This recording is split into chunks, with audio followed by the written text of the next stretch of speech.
Members, now it's 10 minutes past 8. Let us start the third session. Now let's continue with what we were discussing just now. Mr. Wong Yong-man, Chairman, I've put forward more than 14,000 amendments, and you've seen that there are different combinations. I've shown other members, and all these motions make sense. Yes, I understand that if you have to deal with over 10,000 motions, that is quite impossible. But I still hope that you can handle some of them. You and the Secretariat made an initial analysis, and now you come up with 18 motions, and you want me to swallow them. I really cannot do that because I put forward over 10,000 motions, and now you want me to group them into a dozen. So why should I do that? So I am going to retract them because I do not want to set such a precedent.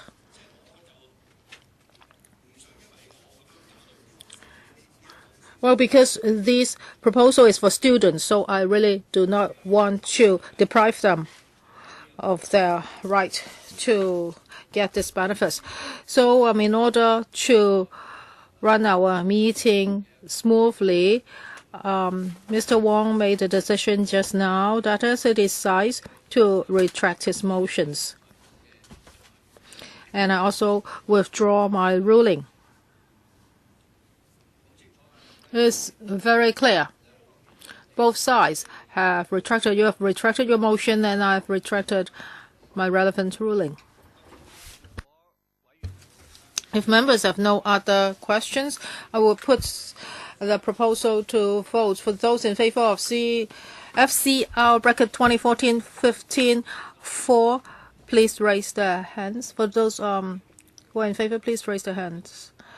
A member claims division. Okay, let's ring the division bell.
Now,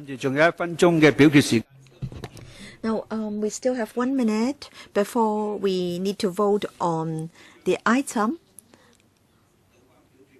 And we'll show the item to be voted on the screen.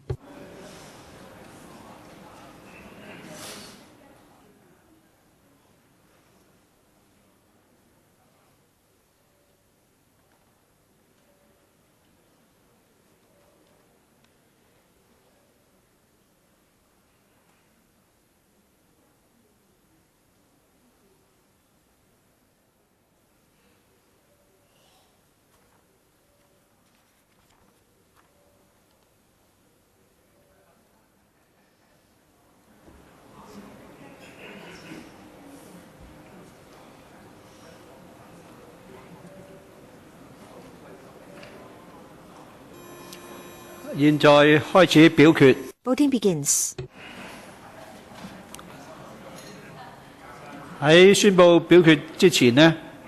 Before I declare the results, members, please check the votes you've cast. Voting is closed. Please display the results. 43 present, 42 yes, no no's, no abstentions. So the item is approved. So let's move on to the next item on the agenda, FCR 2014-2015, number 5. Members are invited to approve the write-off of an irrecoverable debt totaling $824,344.47 owed to the government by a former supplies supervisor 2 responsible for handling case property of the Hong Kong police force. On the 7th of February 2014, the Security Bureau sought the advice of the security panel, and we have with us Mr. Lee, the Undersecretary, Mrs. Ng, and Mrs. Millie Ng, PAS, and then Mr. Lam Man Wing, Assistant Commissioner of Police, then Mr. Lui Hon Kwok, DRC, NTS, and then Mr. Chen Yun Kam, ADC, Hong Kong Police Force. Chairman. Yes, please pause. Mr. Albert Chan. I would like to, in accordance with paragraph 39 of the FC procedure, move that the further proceedings of the committee be now adjourned. 會議終止待續。你發言3分鐘。All right, you have 3 minutes to speak on this motion. Yes, I think the logic and the reasons I need to give are similar to those I gave before.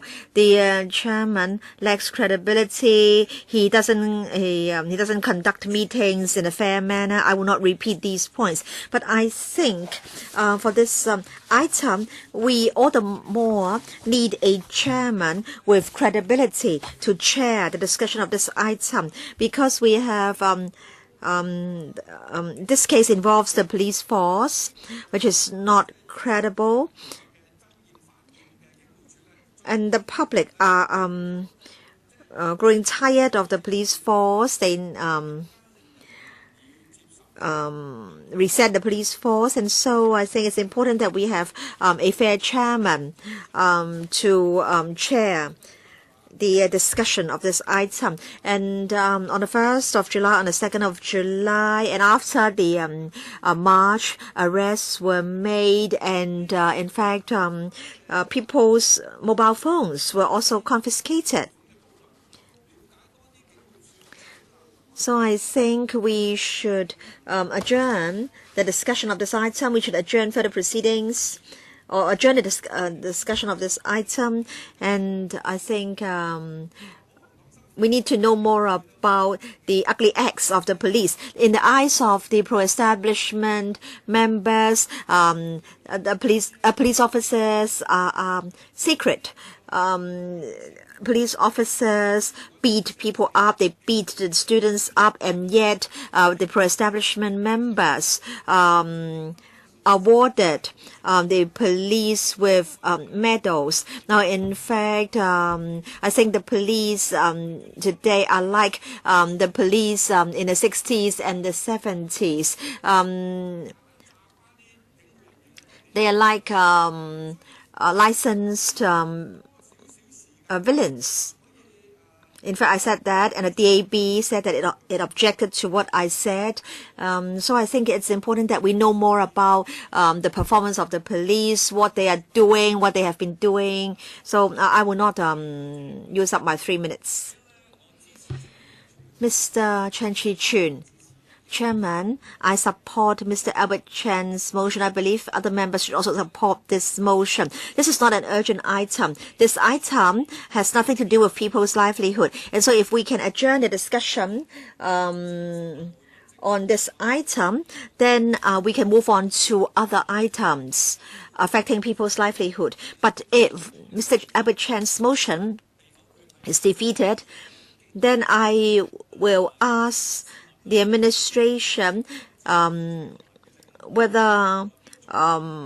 members of the public at large, whether the grassroots will be affected if this item is not dealt with. And then, Chairman, I also support this motion because of this reason. Now, you made a ruling under 37A. I believe many people do not understand your ruling. In fact, I have wanted to move a motion under 37A, but I have been confused by your ruling. And so if we can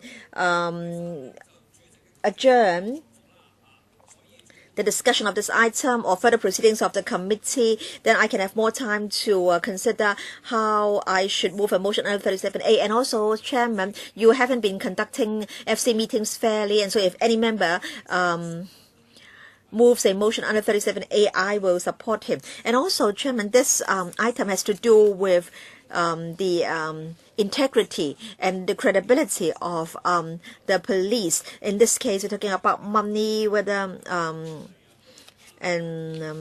of course, I understand that we need to remedy the problems. But then, of course, if the problem is with police integrity, then of course we can refer cases to the ICAC. But then we are also concerned about the conduct of police officers. Many people have lost their trust in the police. And so I think there should be a questionnaire survey on whether the public really or still trust the police.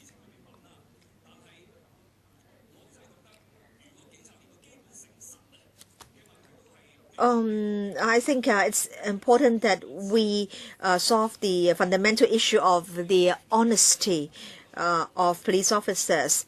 And I think if we can defer this item, if we can adjourn the discussion of this item, then we can force the police to carry out a survey, a large-scale survey on the honesty of police officers. Mr. Jeffrey Lam, I think Mr. Albert Chen has made a mistake. This is not an application for funding. This is to ask us to approve the write-off of an irrecoverable debt. Now, I think this item is not about the performance of the police. Now, in fact, even the Apple Daily Taiwan has praised the Hong Kong police force for its professionalism. And if we do not have a police force like the one we have, then the law and order situation in Hong Kong will be unimaginable. Now, because the law says that if the amount exceeds $500,000, then the matter has to be brought to the attention of LegCo. Now, they have been waiting for so many days. And, they have been waiting here, and their salaries have to be paid. Now, we have so many colleagues from the Security Bureau and the police force here, and I think if members have questions, they can ask our officials for replies. And so I do not support Albert Chan's motion. Mr. Yu Si-wing. In fact, according to the paper, the incident occurred in 2003. The Mr. L, or the L, this person L, in fact, was imprisoned, and in fact, in 2008, he applied for bankruptcy. And then, after all, we're not talking about a large sum of money, less than $1 million, and I don't think we should drag our feet. I'm of the view that we should vote on this item immediately. Mr. Wong Kwok Heng. Thank you, Chairman. I just want to make a simple point.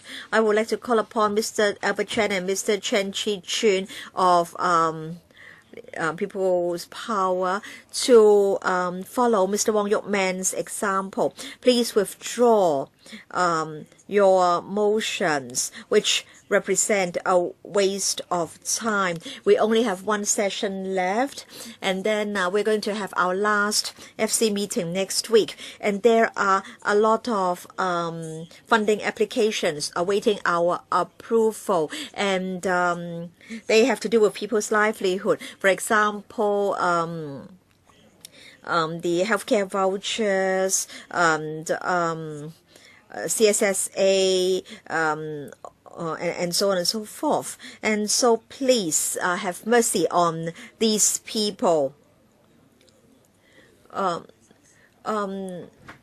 Albert Chan, Chairman, only the two of us have spoken, and yet 3 pro-establishment members have spoken, and they are accusing us of wasting the meeting's time. So it's like the thieves yelling, there are thieves. So we have been asking for universal retirement protection. Long Hair said that $50 billion would be enough, and we also said that a cash handout of $10,000 be given to each Hong Kong citizen. So I want to say that we are concerned about people's livelihood. We have been fighting for the interests of the grassroots, and you are honorable members, and you have been accusing us of wasting the meeting's time.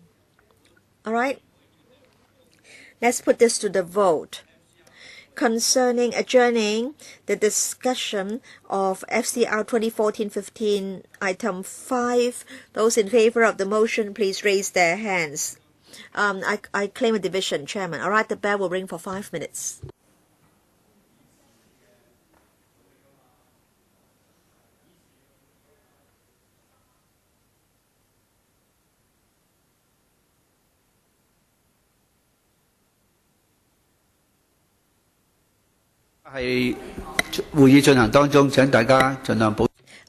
Order, please. The meeting is still going on.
1分鐘表決之前提醒。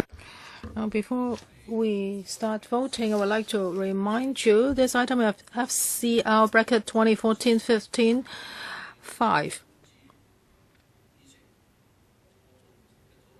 And we are voting on whether the discussion of this item should be adjourned.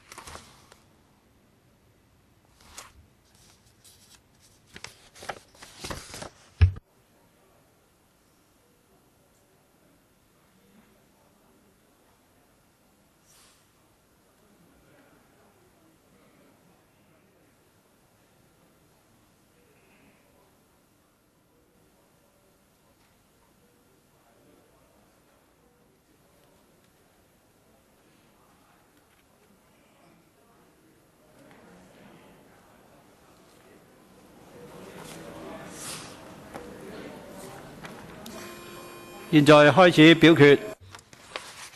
Voting starts. Before I declare the results, please check the votes you've cast. Voting is closed. Results is displayed. 36 present, 3 yes, 32 no, 0 abstention.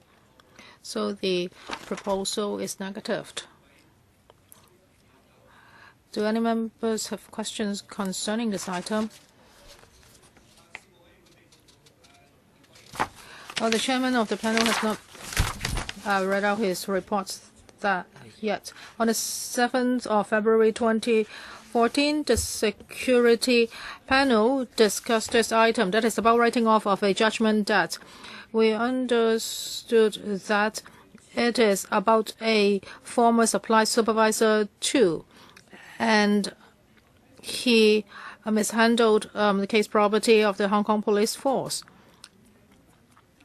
After the case, the police force has already reviewed its system of managing and monitoring case properties, and it has already adopted improvement measures. The panel members did not have any objection to writing off the judgment debt.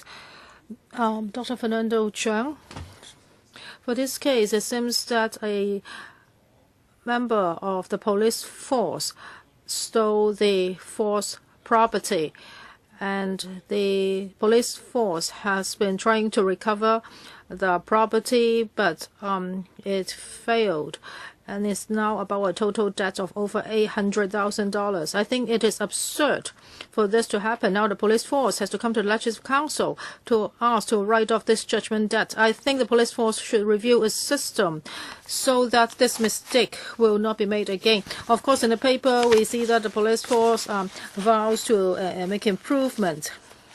And in paragraph 22 of the paper, the police force says that now they are putting in place a comprehensive integrity management strategy. I believe most police officers are very professional and they have integrity, but I really hope that the police force can carry this through, because the performance of the police lately has made us doubt whether the police force is really of integrity. Now, I had my personal experience. Well, 2 weeks ago, there was this demonstration outside the Legislative Council about the land development. And one demonstrator said that he wanted to go to the toilet, and I talked to a police officer. He said that, okay, those demonstrators can go to toilets, and they can. And he said that they can also come back to the demonstration. However, once the demonstrators left the rally, they were banned from coming back. So I really want to know, what is this comprehensive integrity management strategy you're talking about? Can you tell us what that is? And you have a conduct guideline. Can you also tell me what that is? So what is this integrity management? What kind of measures will be put in place? As for the police integrity management,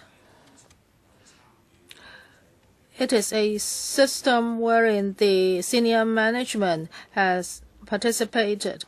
A Deputy Commissioner chairs an integrity committee,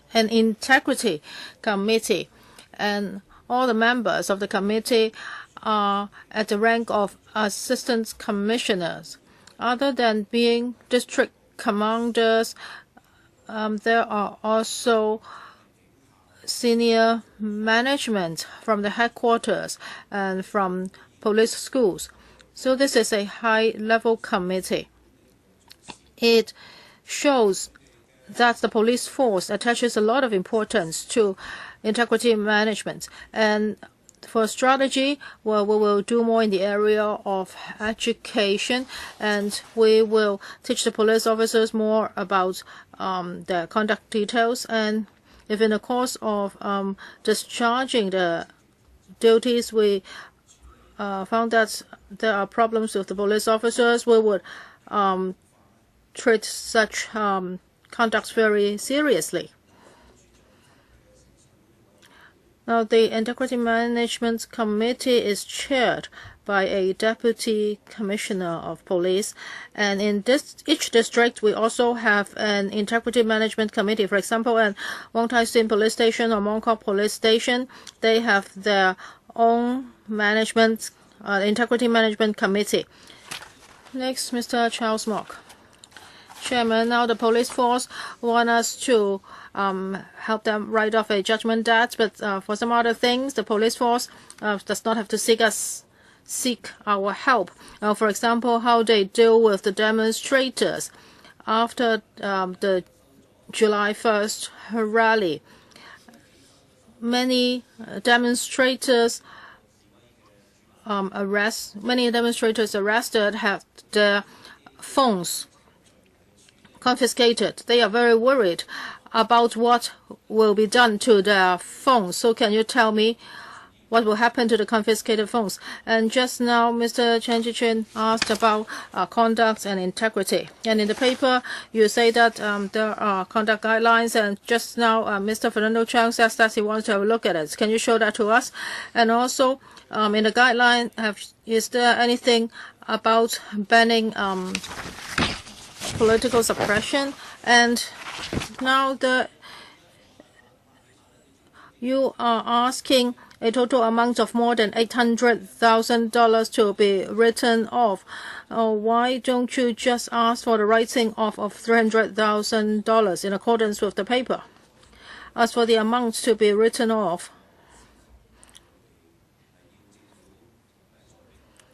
well, the government does not have to pay any money because this is an amount we should receive, but because that person has filed bankruptcy, so we cannot recover the debt. So this is just an accounting procedure. So what happens to the other two questions? You talked about arresting demonstrators. Well, the police acts in accordance with the law. When people are arrested by the police, it's because they have violated Hong Kong law. I'm not saying that they haven't violated any Hong Kong law. I'm just asking what will happen to their phones. Well, it should be related to this item. Yes, of course it's related. I want to know whether they will handle the phones safely and whether there's political suppression in your guideline. First, about the guideline. The police have said many times, well, because the police force should be politically neutral, so we do not have any political consideration. And for items retrieved from people arrested, police officers will follow a set of guidelines. Well, those properties will be monitored, will be recorded, and when the items are returned to the people arrested, there will also be records. And in the course of all these, if the people arrested are dissatisfied, they can file a complaint, and we will handle such complaints accordingly. Can you give us the guideline on conduct? Well, with regard to the integrity management guideline, we can give you a summary. Why should it be a summary? Do you have to cover up some parts of it? Well, because we have many guidelines, first of all, you have to tell us what kind of information you want exactly. And I believe you are talking about integrity management and our action plans under integrity management. Oh, you have a conduct guideline. I'm talking about that one. I believe the panel has already discussed this, and you can follow up on this issue at other panel meetings. Next, Mr. Chen Chi-Chin. Just now, I already mentioned this. Now, if we negative this item, what will the consequence be? Well, from the police, it seems that there would not be any consequence because this is just an accounting procedure. And a member said just now, if we do this later, then the interest will increase. So I would like to clarify. So there is a line drawn, right? So it's not that after 3 months we will lose more interest. And then secondly, have there been such cases before? Can I ask the FSTB whether similar write-off cases have occurred in other bureaus and departments? Permanent Secretary. Now, under Section 2 of the PFO, if fraud or negligence is involved, then write-off can be allowed only with the approval of the Finance Committee. And so we need to come to trouble the FC if fraud or negligence is involved. And the last 4 terms, there were only 2 cases. In 2011, there was a case of auctioning in relation to the logistics department. That was at the end of 2011, and this is the second case in 4 legical terms. This is an isolated case. We have used various ways and means to recover the amount, but in vain. And so today we are seeking the FC's approval for a write-off. If FC votes down this item, will need to come back to FC again for an application, because under the law for these types of cases, write-off can't be carried out without FC's approval. But what about my first question? What if we give approval 3 months later or a year later? Does that mean that more interest will be payable? As my colleague has pointed out, we can't recover that amount, and as a result, we are applying for write-off. So this took place in 2003, and it's already 2014. I want to know the criteria for deciding when to decide or when to apply for write-off. If a write-off decision had been made earlier, would public money have been saved? Yes, I can reply, Chairman. We've sought the advice of the DOJ. In calculating the interest, we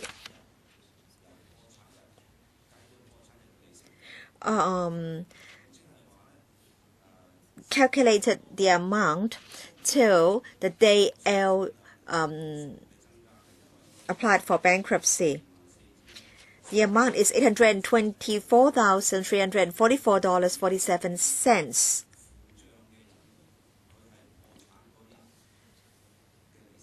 And the interest is calculated on the basis of the bankruptcy day. So is it that the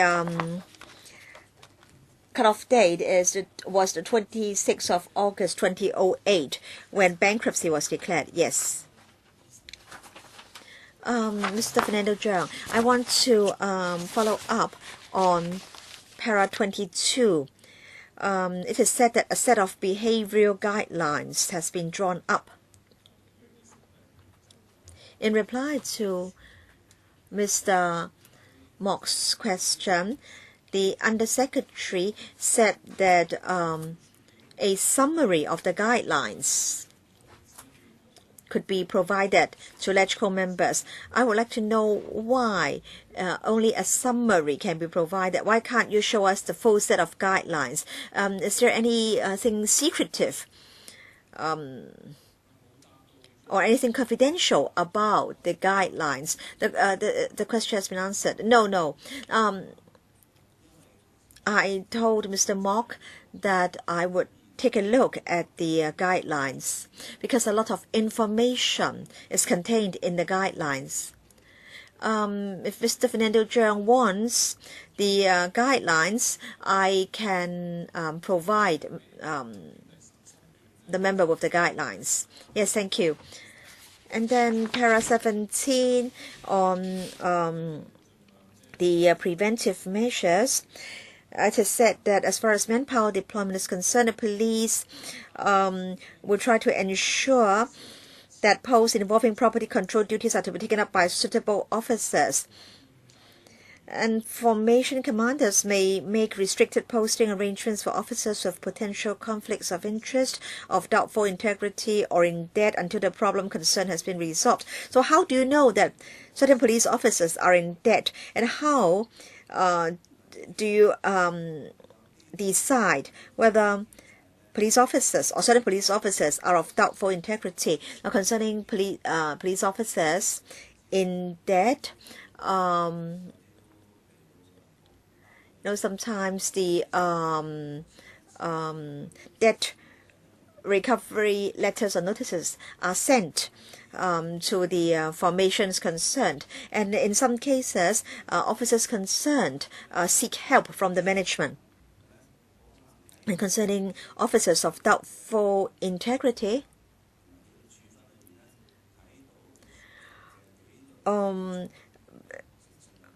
during disciplinary investigations and disciplinary proceedings, we may discover that they are of doubtful integrity, and so we will decide that they should not take up property control duties. Thank you. Mr. Gary Fan. Chairman, I wish to follow up on the Undersecretary's reply to Mr. Cheung's question, and also his reply to Mr. Mock's question concerning the behavioral guidelines. Para 22 says that a set of behavioral guidelines has been drawn up.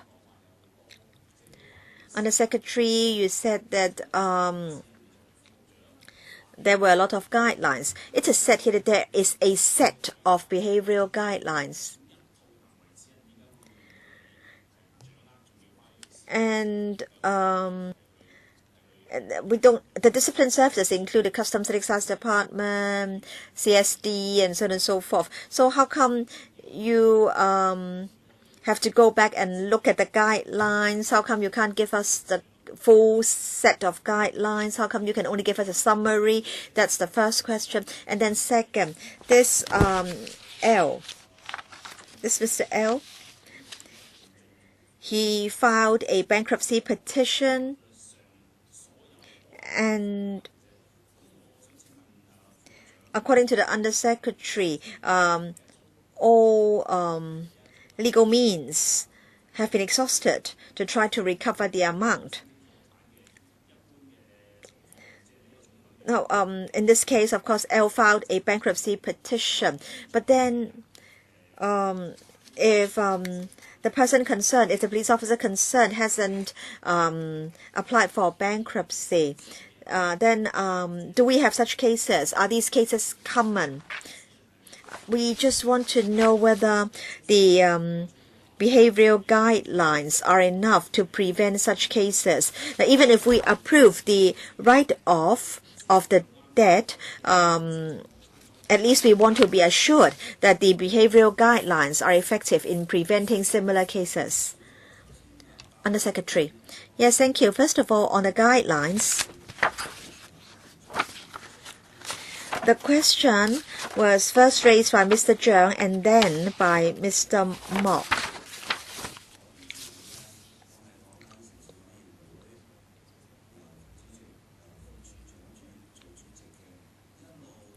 And then concerning the behavioral guidelines, now we have different levels, different tiers, assistant commissioner, district commanders. So of course, there are guidelines.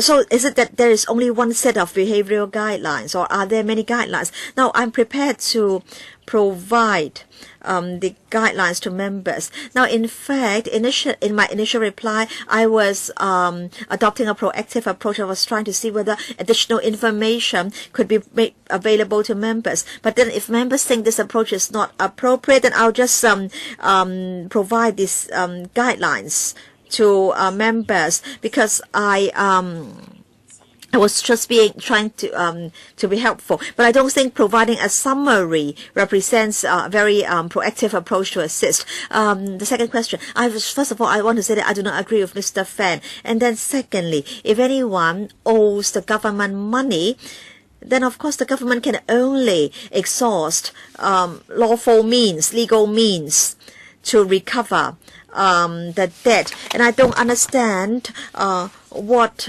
other channels there are to recover the debt. So we went to court. And of course, there are also civil proceedings that are available. And what about the number of such cases or similar cases in the past? Mr. Leung Yu Chung, Chairman. I was told that if we did not approve the item, the administration would come back again. So does it mean that you'll come back again and again and again? And as a result, it seems that we have no choice but to give our approval. Is it that if we do not approve the item, you'll come back again, and this is going to be a continuous cycle? And then second, I want to know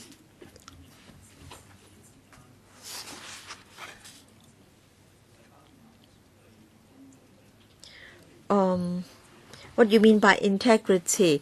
Are we talking about also how the police deal with the public? Say if the police make a promise and then to the members of the public and then breach the promise. I want to know whether such cases are covered by the behavioral guidelines and the code of conduct, and will police officers be punished for breaching the principle of integrity? I think ask the Permanent Secretary to answer the question on the write-off. Now, I think integrity means being fair to everybody and respecting the rights of members of the public. So when we talk about integrity management, we have in mind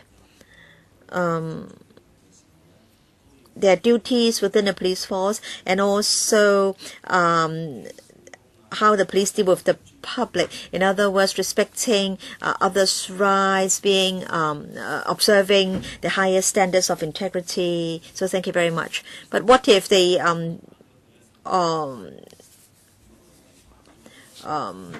do not observe the principle of integrity? So we need to look at whether police rules and disciplinary regulations have been breached. Now, within the police force, disciplinary proceedings are available. They are provided for in the law.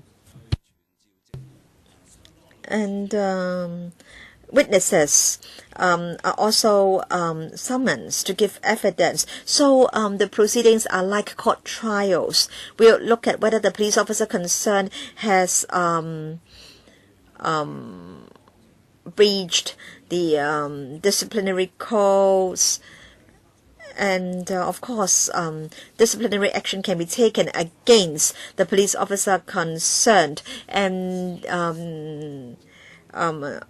the officer may be dismissed if it's a very serious problem. And of course, if a criminal offense is involved, then necessary action will also be taken. Say, what if a police officer has gone back on a promise to me? Is it that I can only complain to the capo? I think the capo is the best place to deal with such complaints. The capo is independent of other police divisions and formations, and also there is the oversight by the IPCC, and also the capo knows whether the police officers are in breach of the disciplinary regulations or not. Mr. Chen Chi-chin, just now I asked about the dates until which the interest was calculated. It was the 26th of August 2008. However, we just got this paper lately. So how come it took such a long time for you to come to make this application?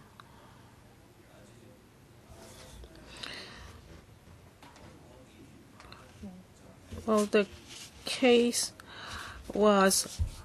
ended on the 26th of August 2008. That was when the bankruptcy order was discharged. Then we had to follow some procedures. First of all, we had to apply to the relevant department for writing off the debt, because we have exhausted all legal means to recover the debt. So after getting approval from those departments, and we had to go to the Department of Justice, because just now I mentioned Section 38 of the Public Finance Ordinance. We had to write off the debt in accordance with that section, and we also had to seek legal advice as to whether what we are doing are in line with Section 38 of the Public Finance Ordinance. So in January 2014, we decided to make this application. Now, about paragraph 22, you say that you're going to review your procedures, your mechanisms, and you are going to formulate a set of behavioral guidelines. It seems that it will be very effective. I don't know whether it will indeed be effective. So that's why some members wanted this set of guidelines to be made public. It's not just that you tell me you have a set of guidelines and then this kind of things will never happen again. So we want to know what the guideline exactly is, and we want to know whether you can really enforce it. Now the people do not trust the police. The integrity level of the police has been getting poorer and poorer. So you're talking about a comprehensive integrity management strategy. So what indicators are there? Well, how will you proactively review such a strategy? We talked about the integrity guidelines is just part of a series of measures. If you look at our paper in greater details, you can see a series of improvement measures, and they are to deal with this issue. And integrity management strategy is just one of our measures. Mr. Uchiwai, I have a simple question. Well, under a bankruptcy order, if a person owns the government's money, then he cannot go bankrupt. So how can this person get gets bankrupt and then it does not have to pay the government back. So I want to know how this was done.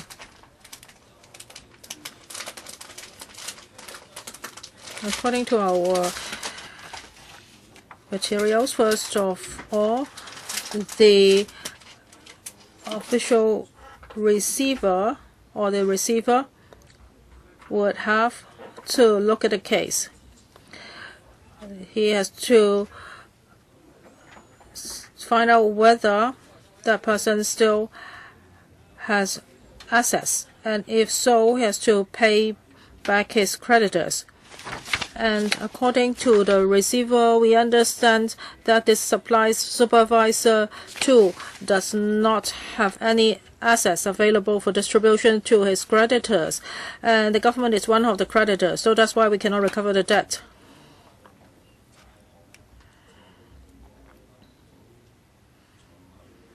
If we cannot get an approval from the FC, then the debt will continue to appear on our books. I was going to ask this question. Now, so the debt will appear in your books forever, and the government would not do anything about it. And there are no other ways of handling it, right?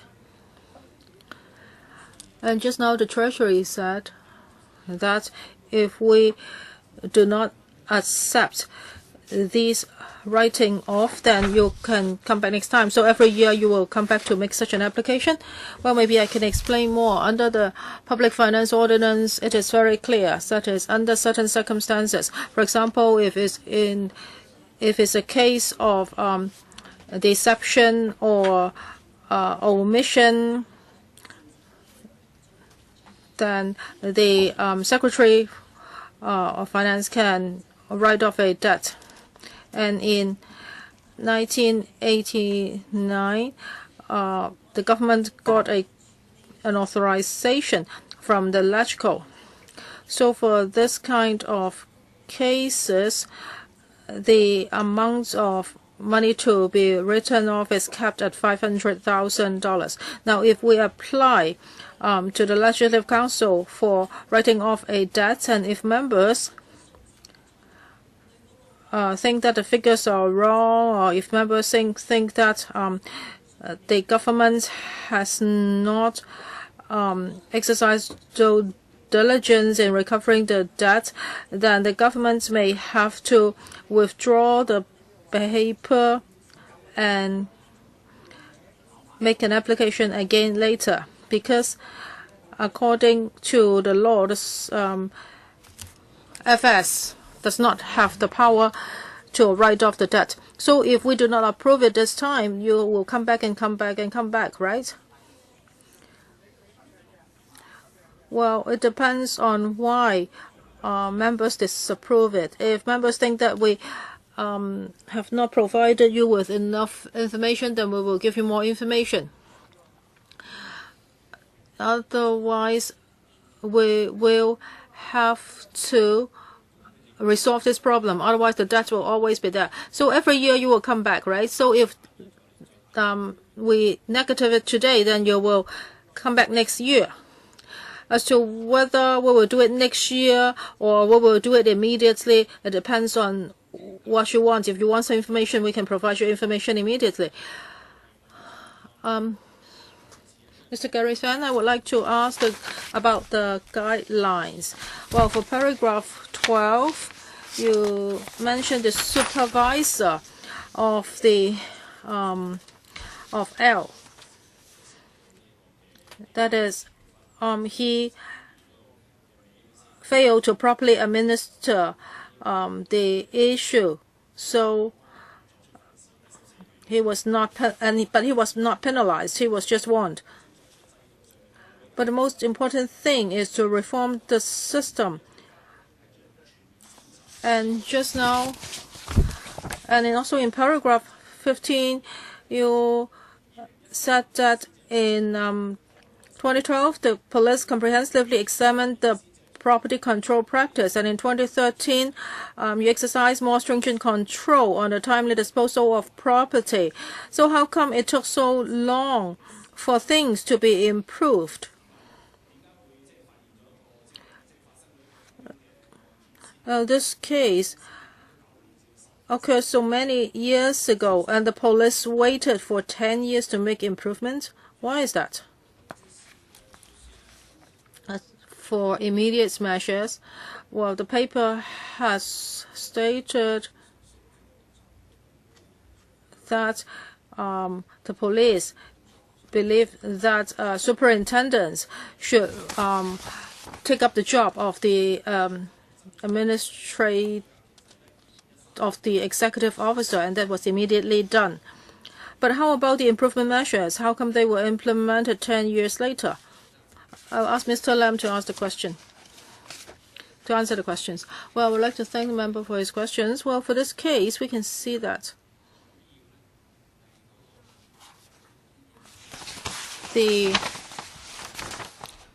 supply supervisor 2 was greedy, and his supervisor, the executive officer, did not comply with the proper procedures.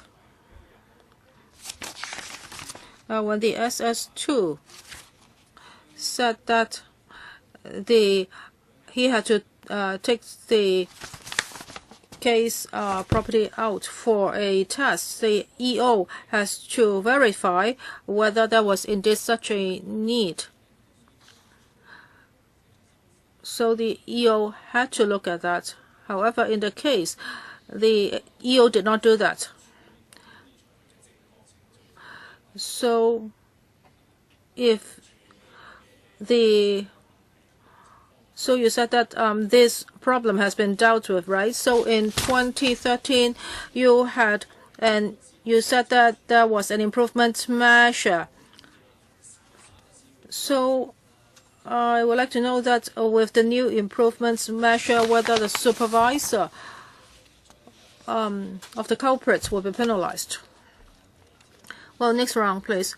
We have heard a lot of cases. Citizens would own the government's money, for example, tax money. But I haven't heard that the citizen can file bankruptcy and then the citizen does not have to pay the government back. So why is this case so special? Why do you have to write off the debt? So for other government debts, you can also do this? If so, can you tell us what other debts have been written off in other government departments? Do you have the information?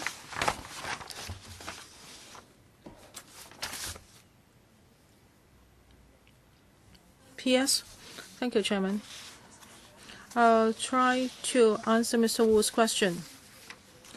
Under the Public Finance Ordinance, the FS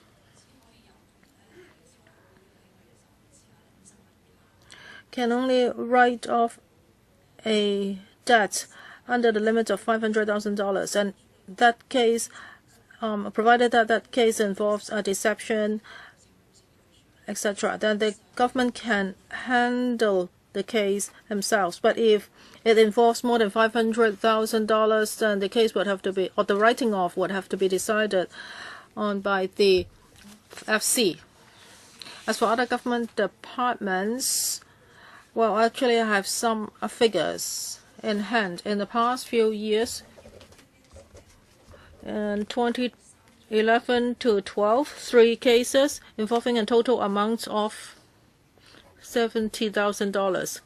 So 2013 to 2014, 1 case, $60,000 were involved. 2013 to 14, 2 cases, and $470,000 were involved.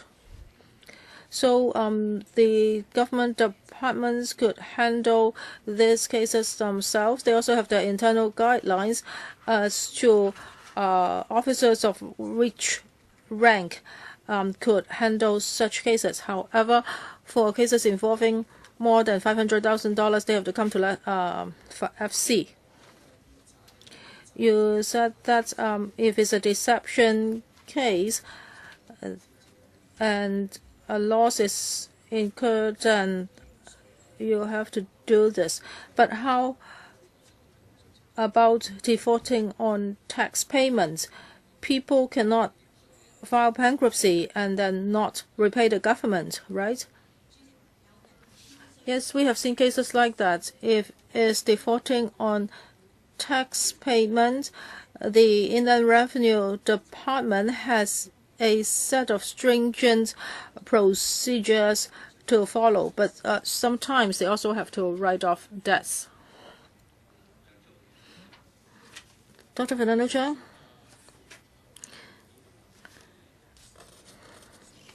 Just now, the PS.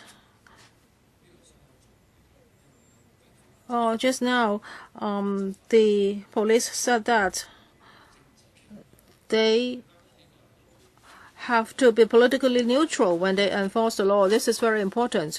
I am just following up on the answer of the Assistant Commissioner. Well, this incident involves integrity and also the image of the police. And I think the Undersecretary said that the police were politically neutral. Now I want to say that the assistants in my office have been harassed by police officers, and then the Civil Human Rights Front organizers have been arrested, and because the vehicle went very slowly, and then on the 1st of July, people were arrested and they were denied food and water. So, Undersecretary, political neutrality is political neutrality. I can only say that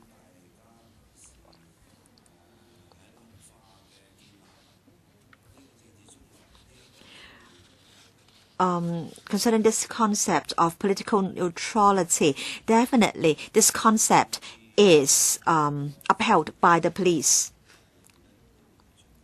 And during our training sessions, this concept is also brought up. But because recent incidents have been worrying, and I think the police must uphold political neutrality, and a set of guidelines must be drawn up.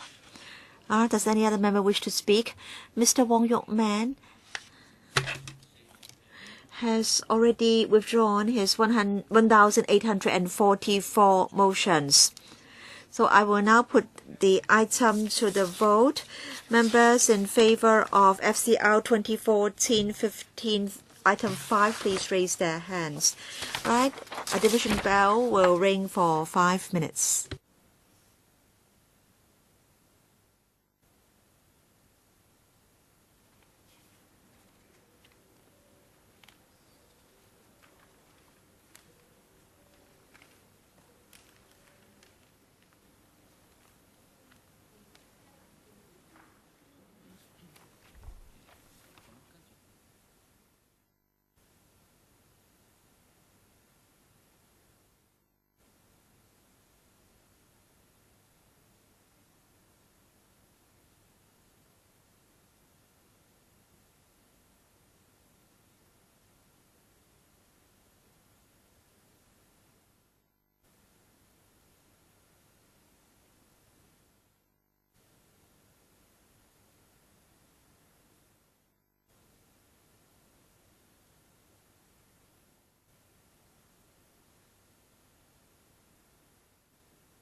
再1分鐘投票呢，提醒大家。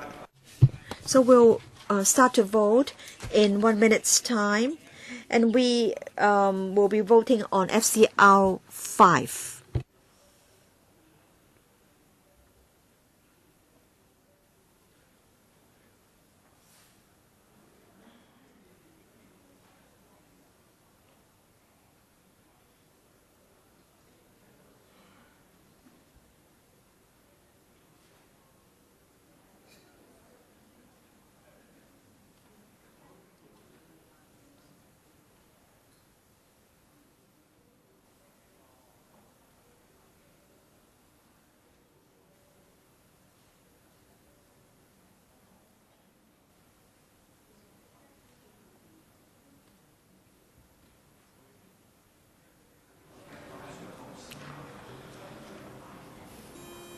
現在開始表決。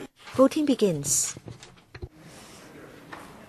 我宣布表決結果。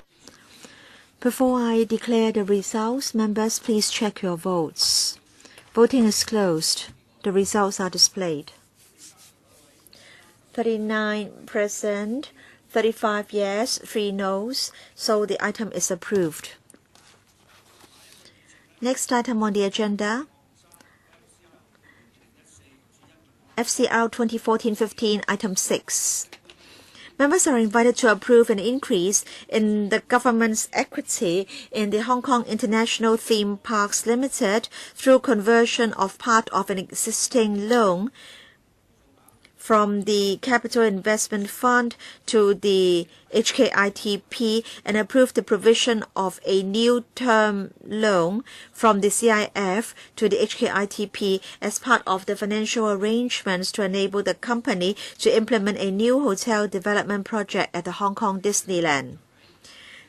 The CEDB, on the 24th of February this year, sought the advice of the Economic Development Panel. And to answer members' questions, we have Mr. Philip Yong and Commissioner for Tourism, Ms. Rosanna Law, Deputy Commissioner for Tourism, Mr. Andrew Kam, Managing Director, Hong Kong Disney Resort, and then Ms. Linda Choi, VP, PA, HKDR, and then Mr. Damien Lee, VP Operations, HKDR, Mr. Albert Chan. I want to move a motion to adjourn the discussion of this item under Rule 39 of the FC procedure. Yes, you have 3 minutes. Now, I think the reasons I want to give are similar, because the amount involved is very big, and there may be very sophisticated links with contractors, some companies, and you are in a senior management of Bank of China, Hong Kong, and I don't know whether you have got any ties with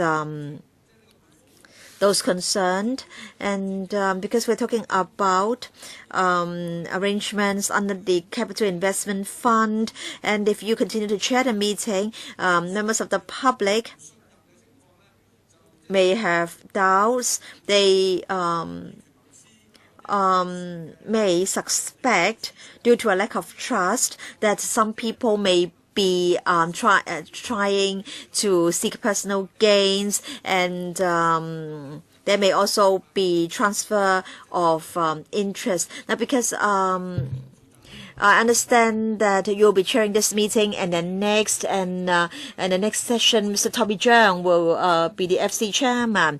So I think if we can adjourn the discussion of this item, we can go some way to restore the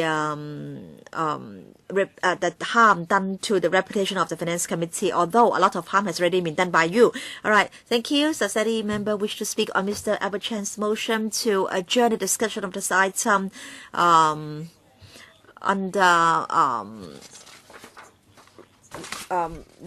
paragraph 39? Mr. Chen Chi-chun, I want to say that in fact I support the hotel expansion plan of the Hong Kong Disneyland. You know, it's very difficult to book Disneyland hotel rooms. Hong Kong people would like to see one more hotel in the resort. But I want to say this. Dr. Janice Chan,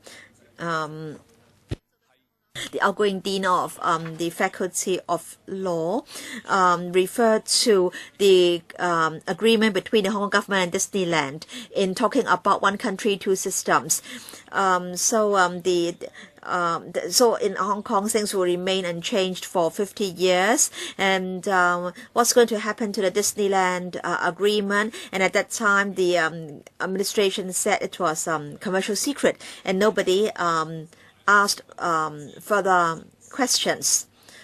So if Albert Chan's motion is defeated, then if I ask this question, will the officials present be able to give me a reply? It is said that regional competition is becoming keener, and also, as we know, we have the white paper on one country, two systems. I want to know whether there will be potential financial risks associated with these contracts. So I don't think these issues can be resolved in the Finance Committee, and so I support Albert Chan's motion to adjourn the discussion of this item. Anyone else who would like to speak? Gary Fan? Chairman, I wish to say that I support this motion. There is only one reason. I think paper 4, paper 7, paper 10, paper 16, paper 20, I think these papers should enjoy priority over the Disneyland item. And I think we should deal with those papers first. And so that's why I want to say that I support Mr. Albert Chan's motion to adjourn the discussion of this item. Albert Chan? I don't want to repeat myself. I hope that members will support my motion.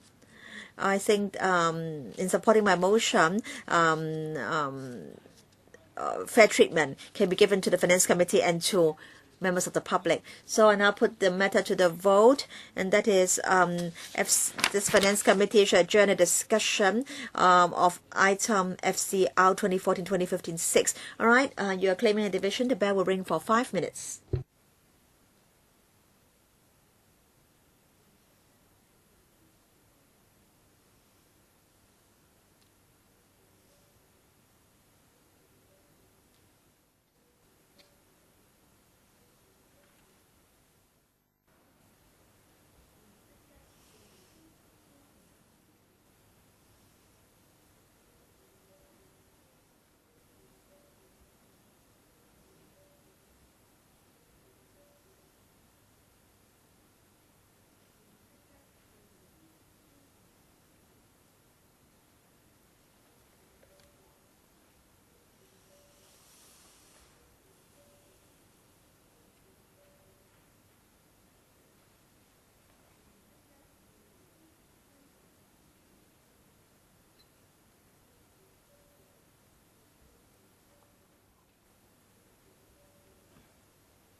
提醒大家而 Now we are going to vote on Mr. Albert Chan's proposal about FCR 2014-15-6. That is to adjourn the discussion of this item.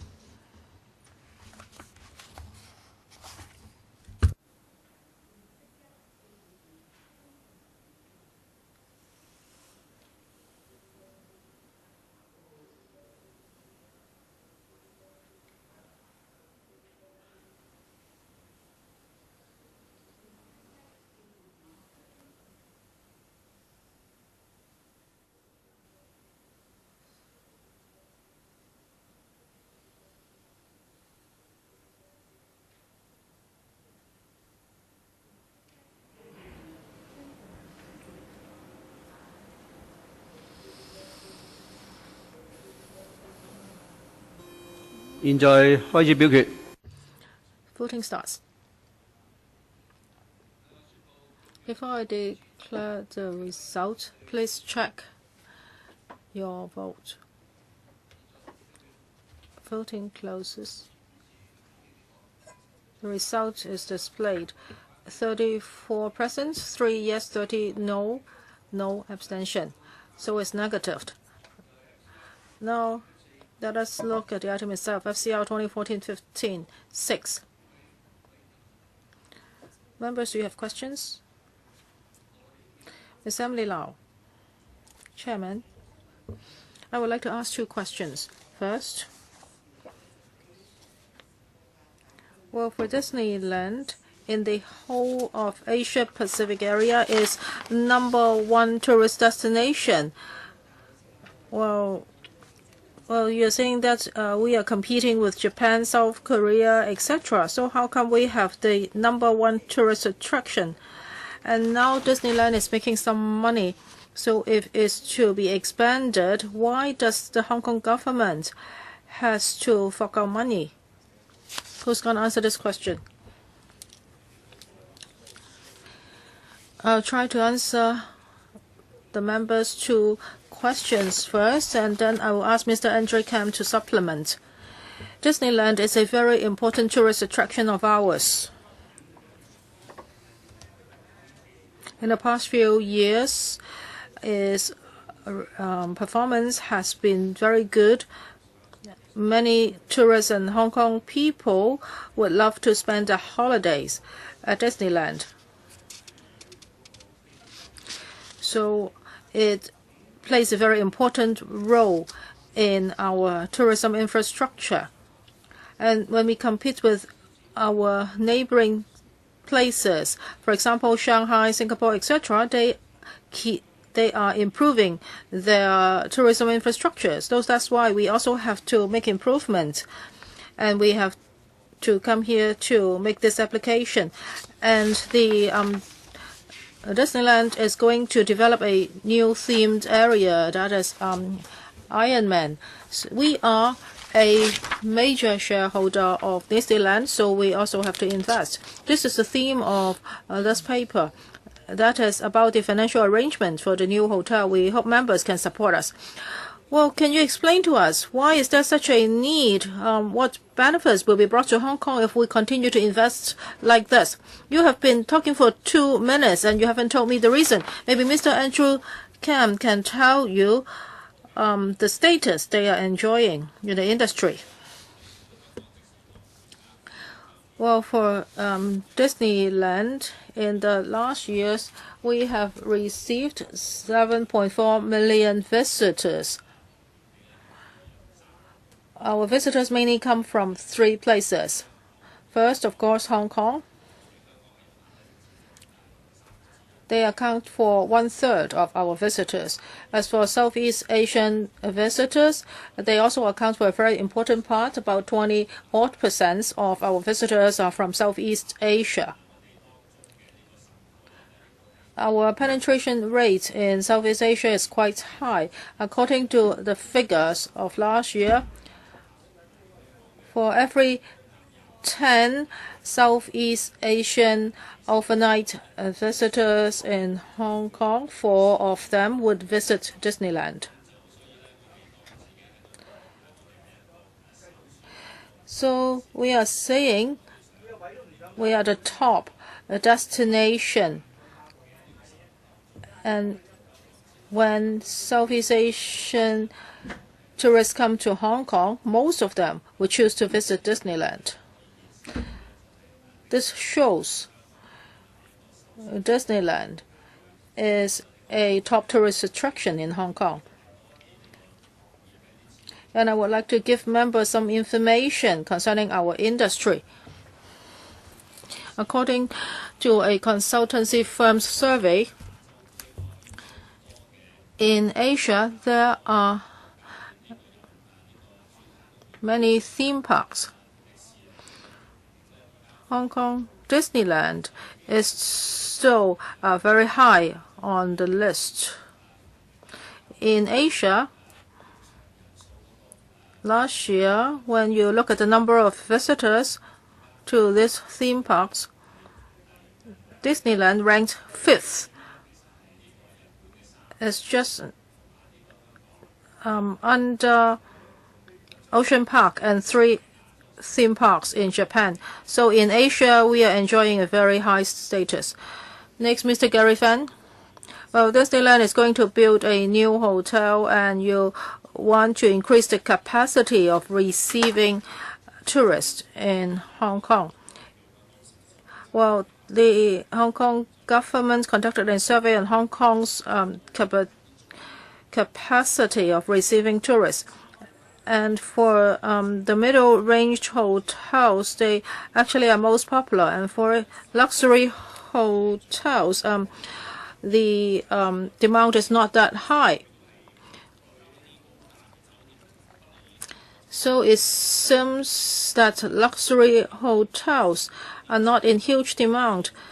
You have to spend $4.3 billion on building this new Disneyland hotel. So whom are you targeting? Are you only targeting big spenders? Under paragraph 9, it seems that you are very confident saying that this will meet the demands in Hong Kong. Why is that? Who's going to answer this question? We are trying to increase the supply of hotel rooms in Hong Kong because this can enhance Hong Kong's capacity of receiving tourists. As for this new hotel, is ranked between the 2 existing hotels in Disneyland. According to our records in the past 3 years, well, in Disneyland, we have 2 hotels, and the occupancy rates were over 90% on average in the past 2 years. Our 2 hotels charged higher rates than ordinary 3-star hotels in Hong Kong. So how come our occupancy rate is as high as 90%? It's mainly because tourists staying in Hong Kong think that they can experience Disneyland fully if they spend a night at Disneyland hotels. Well, for tourists, on the average, they spend 3.9 nights in Hong Kong. And they will spend one of those 3.9 nights at Disneyland hotels. Well, just now you talked about the penetration rate of Southeast Asian tourists. Also, we have a lot of mainland tourists in Hong Kong. Ms. Claudia Mo and I commissioned a survey some time ago, and we interviewed over 1,000 people, and over half of them thought that mainland tourists should be reduced by 20% to 40%. And Mr. Grexel has went to Beijing to talk to the relevant officials. And if we indeed change the mainland visitors policy and the number of mainland visitors drops, what will happen to this new hotel? Will we be investing in something useless? The number of tourists coming to Hong Kong is increasing. So we really have to enhance our capacity to receive tourists. So that's why we want members to support this item. We hope that we can increase the supply of hotel rooms. And members talked about individual visitors scheme and the mainland visitors coming to Hong Kong. We are going to. My question is next. Well, can you follow? Can you wait for the next round, please, Dr. Fernando Cheung? This is about a new hotel, and public money is to be spent on it. Originally, the loan was $1.7 billion, and now it's going to be converted into equity, and the government has to inject $800 million more. And that's a new term loan. $4.2 billion will be spent on the construction of the hotel. The Labour Party does not support the project. From day one, we have believed that Disneyland is not something good, it's harming the environment. There are large-scale reclamation, etc. Up to now, we have invested over $20 billion in it, and I don't see when we can recover the cost. Disneyland has been losing money for 10 years. Only in the past couple of years, it has been making some profits. We are talking about $100 or $200 million. So it is really disproportionate to our investment. So how come we have to invest more now? Now, if we grant a loan, originally can get some interest, but now you are converting it into equity. So how much income will we be losing? Commissioner. Thank you, Chairman. In fact, members can refer to the table on page 13. And in fact, this is a consensus reached between the government and a TWDC. So there is the loan of 800 million, and then for TWDC,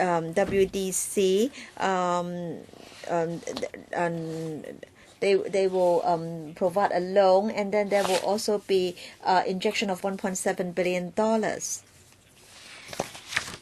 And we are seeking to convert part of an existing loan into equity, and we are of the view that this is the best arrangement concerning the use of public money. Commissioner, can you answer my question directly? Please do not repeat what is said in the paper. My question is very specific.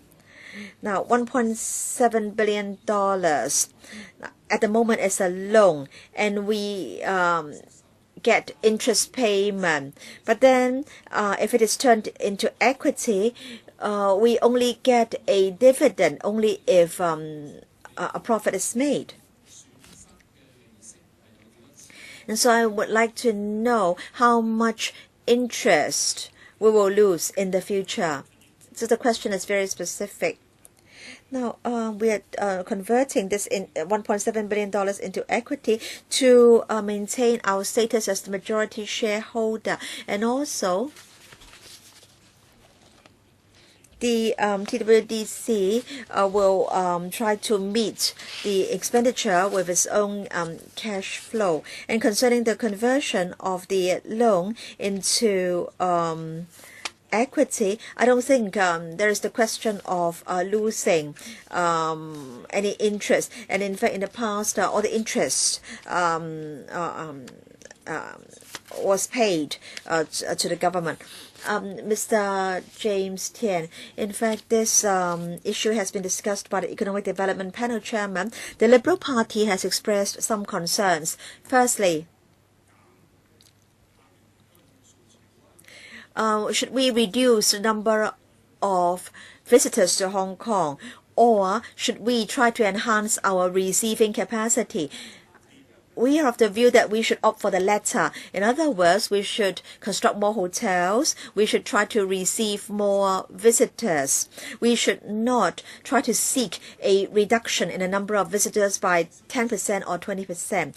Yes, we understand that many members of the public are concerned about the large number of arrivals from the mainland, and we are of the view that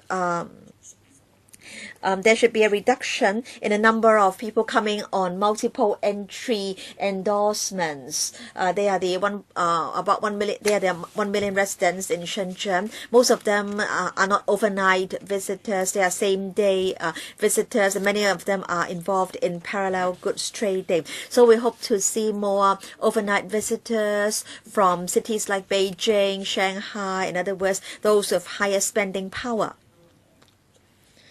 And in Hong Kong, we don't have enough hotel rooms. We only have 68,000 hotel rooms at the moment, and I understand that the number will increase to about 75,000 to 80,000 within the next few years, but still that's not enough. And in fact, I believe those in the business sector and those in the hotel industry will understand that the cost per room for this hotel is not excessively high. We're talking about hotel rooms on Lantau Island, and also there will be conference rooms and other facilities in the hotel. We are of the view that this item should be supported. And then concerning the 1.7 billion, now usually banks offer loans. The Hong Kong, and in fact, it's better to own equity than to be a money lender, so to speak. And so I think the government should not act like a bank. In fact, equity is preferred. And so the Liberal Party supports this item. Thank you. Mr. Wu Chi Wai. Yes, I've got a few questions.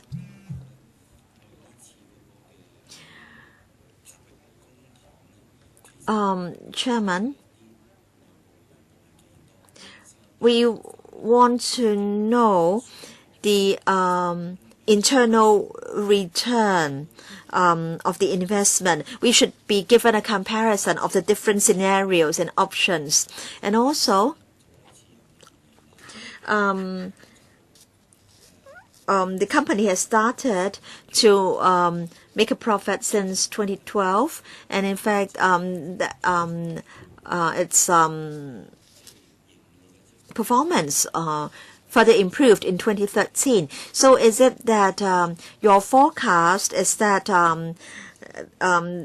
the company's profits will continue to rise, and as a result, the government will continue to receive dividends, and as a result, you can justify your decision to receive dividends instead of interest? And it is said that last year the resort received 7.4 million visitors, and this new hotel will mean that there will be 750 additional rooms. In other words, an increase in the number of rooms by 70%. And then, so on a pro rata basis, the number of visitors will increase by 1/3 to about 10 million. But then, can you explain why the number of visitors will increase by this percentage, given the expansion of the hotels and the expansion of the theme park itself? And I understand that, of course, both local and overseas visitors go to the resort. And I want to know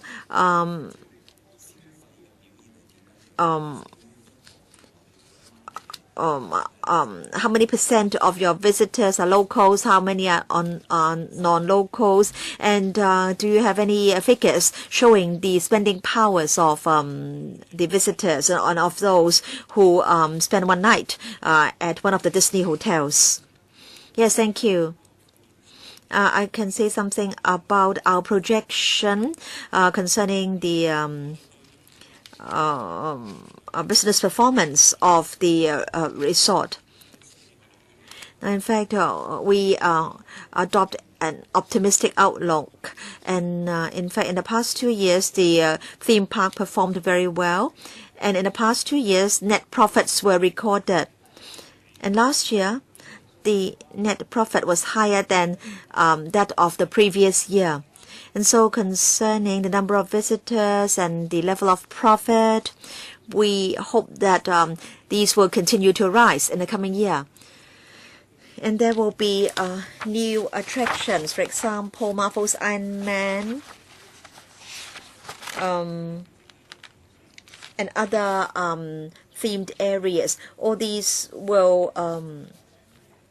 help to enhance the performance of the company, and as a result, we will also be become more attractive to visitors, and our receiving capacity will also be enhanced. In other words, our capacity to receive tourists. Mr. Kam, I think he has been repeating himself. I want to have the figures. Mr. Kam, concerning the increase in the number of rooms from 1,000 to 1,750. In fact, I want to say that we've done surveys. We've come up with estimates. 2 years ago, we carried out market surveys.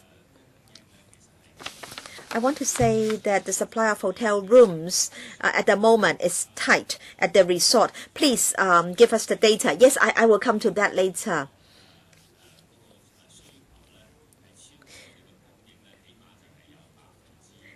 I think the demand exceeds our supply by at least 20%. In fact, during the peak seasons, during the peak periods, on the average, we have to turn away 20% of our customers. And the number of visitors will continue to increase. Our projection is that the number of visitors to the resort will continue to rise. So we're looking at the penetration rate concerning those who stay at our hotels. All right. There are a few more members who would like to ask questions. And I think, judging from the way he gives replies, it's difficult to expect that he can give you satisfactory replies. Now, because they have been here a few times. We have about 15 minutes left. So can we extend the meeting by another 15 minutes? So in other words, we'll have a total of 30 minutes, and I hope that they will not have to come again next time. But of course, it's up to members to decide. Mr. Yu Si Wing. Now, the Hong Kong Disneyland is facing keen competition. There are new attractions in neighboring countries and areas. I support this hotel project, Chairman. I want to know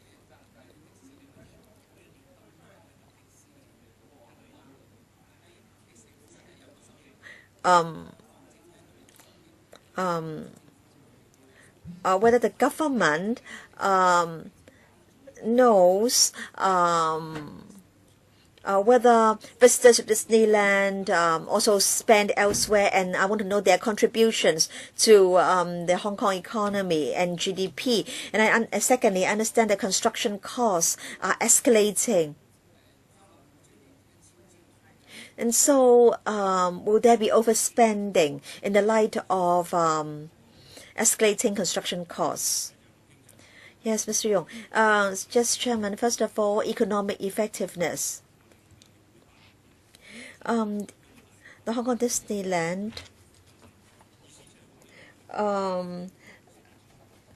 over the past 8 years, added value to the Hong Kong economy to the tune of $50 billion, and also job opportunities have been created.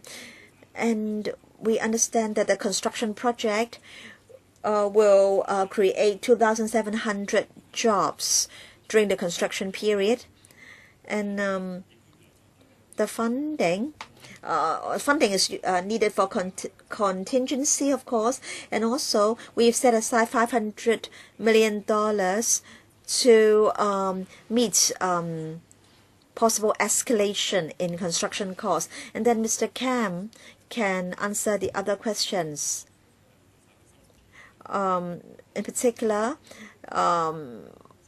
distribution of visitors and also the internal rate of return.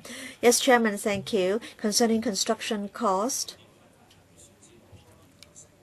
in the past, we did have very good track records. We were able to complete our projects within budget. And on the issue of cost control, now we have our project management teams, and they estimate the construction cost in the light of the latest developments. And we also have third-party quantity surveyors to help us come up with cost estimates.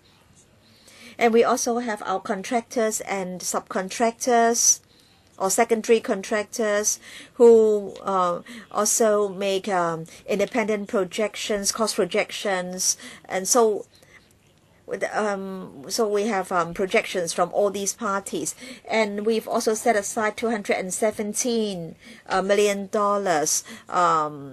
as contingency fee. So I think we are in a very good position to grasp the construction cost. And then the rate of return. About half of our hotel visitors come from Southeast Asia, and about another half come from the mainland. Now, the company doesn't disclose its asset costs to the public, but according to market analysts, the asset cost on the average is 8%. And for the third hotel, we think we should be able to achieve this level of return. Mr. James Tan, Mr. Michael Tan, several days ago, Mr. Grexel talked about the trend of the individual visit scheme. For those multi-entry visas, if they are not staying in Hong Kong overnight, they are spending about $4,000 in Hong Kong. And if they stay overnight, they will spend much more than that. I've been saying that the number of entrants should not be reduced on the visa, but it should be capped. Lately, it seems that the government wants to cap it at 52. We have 12 million visitors trips to from the mainland every year. If the cap is lowered to 15, then the quota can be given to some other provinces which are farther away from Hong Kong. So when these visitors come to Hong Kong, they have to stay overnight, and then they would have to spend more. That would help Hong Kong much more. So if that is the case, we really need more hotel rooms. And if we make this investment and we have 750 rooms more, then I would support it. However, in the paper, there is one thing missing. For the $4.2 billion to be invested, well, I don't know what the occupancy rate will be in the future, because you will also be providing F&B, there will be hotel room charge, etc. So what is the internal rate of return when it comes to investing $4.2 billion? Well, for this visitors, Well, you are saying that in 8 years' time, the economic benefit will be $50 billion. So for these visitors, they won't just be spending money in Disneyland. They will also be spending money all over Hong Kong. So how would it benefit Hong Kong's economy?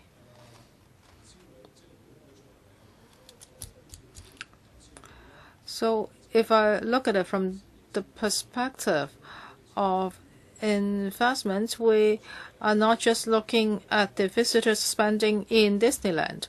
We want to know the rates of return in Hong Kong when we look at this investment. Well, for the rates of return for the third hotel, just now Mr. Kam said that it would not be lower than 8%. So after the completion of the new hotel, of course, we hope that it will bring more benefits to both Disneyland and the whole of Hong Kong. In 2013, Disneyland brought $11.6 billion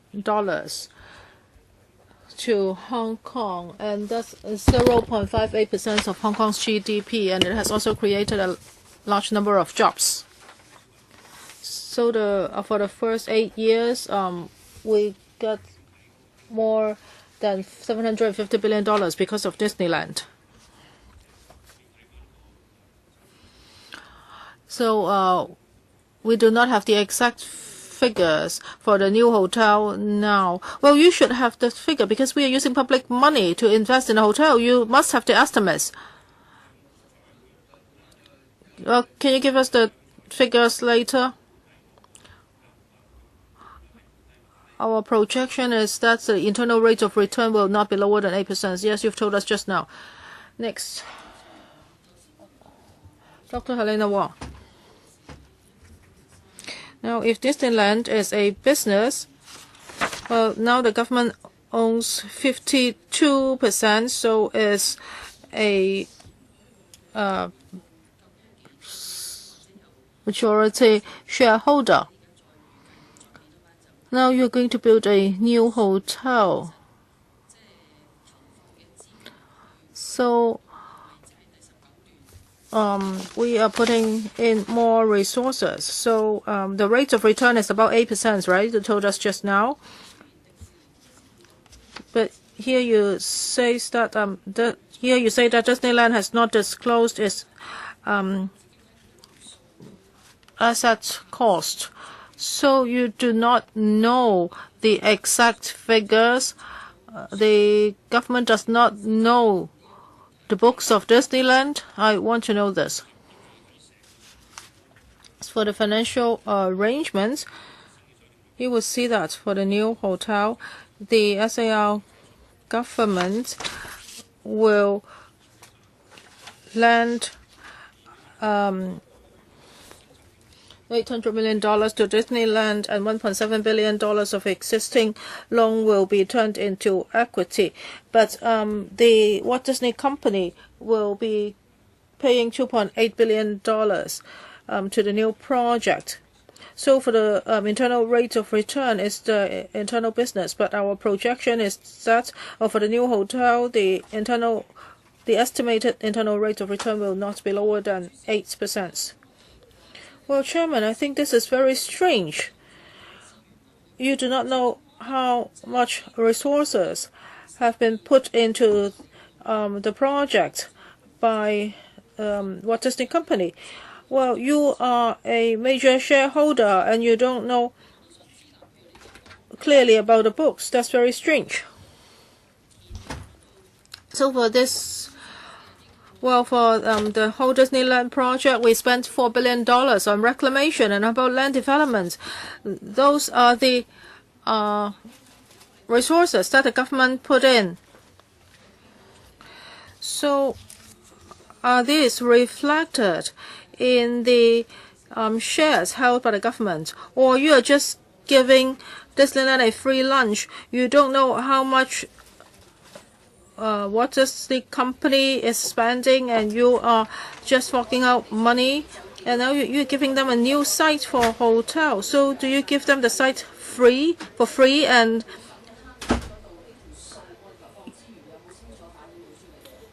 do you have a clear picture of the whole investment?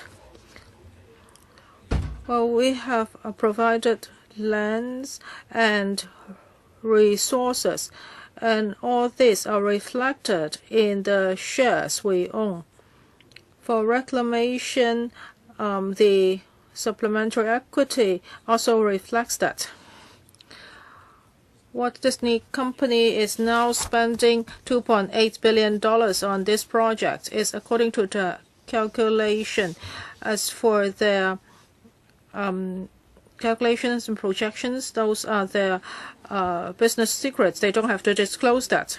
So for this site, for the new hotel, does the Walt Disney Company have to pay for the land? Now, for the new hotel site, is within the phase 1 development, so it has already been included. Mr. Chen Chi-chin, although Mr. Leung Sing unilaterally wants to pass this item tonight, but I'm not that optimistic. Well, people think that there should be one more Disneyland hotel because it's very difficult to book a room there, and even I myself failed to book a room. But it doesn't mean that I will support this project right away. I have some questions. Now, you've talked about in principle agreement. So this is the agreement between the government and the Walt Disney Company. Is there a time frame? What if we cannot pass this item tonight? What if we have to deal with it in October? Will the agreement still be in effect, or do you have a deadline for that? That is, by that deadline, if we do not pass this application, then the agreement will be invalid. Well, this is in principle agreement. We hope that we can get a green light from FC as soon as possible so that the project can be implemented. Because if it is late, then there will be problems. That means we will not be able to provide more hotel rooms, and if the whole project is delayed, and the construction costs may go up. As for how much, we do not know yet, but we think the increase will be significant. My question is very clear. Is there a deadline? Is there a deadline so that after that the agreement will be invalid? Well, the construction cost is something we have to consider. And if there are changes in the market, well, is there a deadline? For the in principle agreement, there is no deadline. But I hope members will consider this, that as construction costs will go up, and this will have an impact on the development of tourism industry in Hong Kong. And if there are changes in the market,